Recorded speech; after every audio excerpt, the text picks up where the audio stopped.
Welcome to the Inc. Productivity Tip of the Day. Today's tip.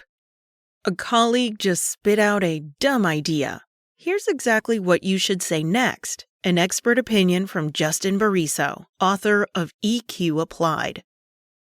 Several years ago, Google conducted a research project to discover what made effective teams successful. This study was codenamed Project Aristotle, a nod to the philosopher's famous quote, "The whole is greater than the sum of its parts." After hundreds of interviews and analyzing lots of data, the researchers found the most important factor affecting team effectiveness was a quality called psychological safety. In a team with high psychological safety, teammates feel safe to take risks around their team members, said the researchers. They feel confident that no one on the team will embarrass or punish anyone else for admitting a mistake, asking a question, or offering a new idea. The goal here is to create an inclusive environment where people feel safe. But that raises a question. What if someone puts forth an idea, and it really is terrible? The answer requires emotional intelligence, the ability to understand and manage emotions effectively. Let's take a closer look at why you shouldn't quickly dismiss most of your teammates' ideas and what you can say when you strongly disagree.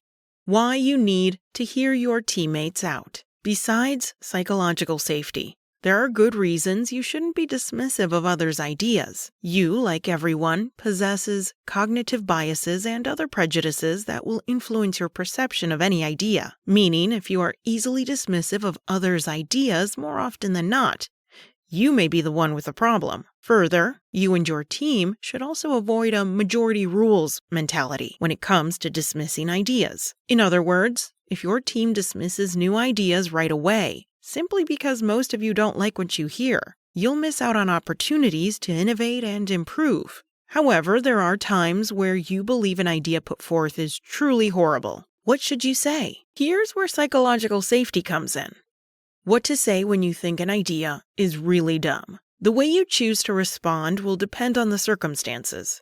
It could be that you misunderstand the idea itself, or the motivation behind it. With a little tweaking, a bad idea could easily become a good one. And as long as the idea itself isn't harmful to others, you don't want to squash the other person's enthusiasm. Since balance is needed, you might use one of the following statements. Okay, let's say we do that. What happens if... State your concerns. You're going to hate me for this, but I don't think this will work.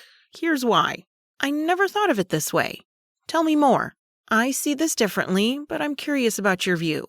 Interesting. Can you tell me your thought process behind this? Help me understand your perspective. Can I give this some thought? Let's come back to this tomorrow. Of course, if you're a well-established team that already has a high level of psychological safety, you can be more direct with your feedback. You might even say that you think this is a terrible idea and explain your reasons. Nonetheless, regardless of how long you've been working together and whether your personal communication style is direct and candid or more subtle, you should always strive to be kind and respectful. Remember also the importance of tone.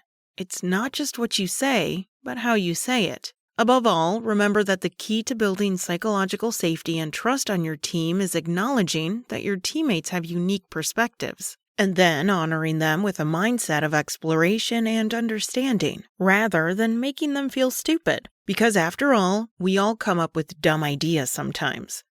The more we treat others with respect, the more they'll treat us with respect when our turn comes to say something stupid. And that trust and respect is the foundation of a team that is able to work well together over the long haul.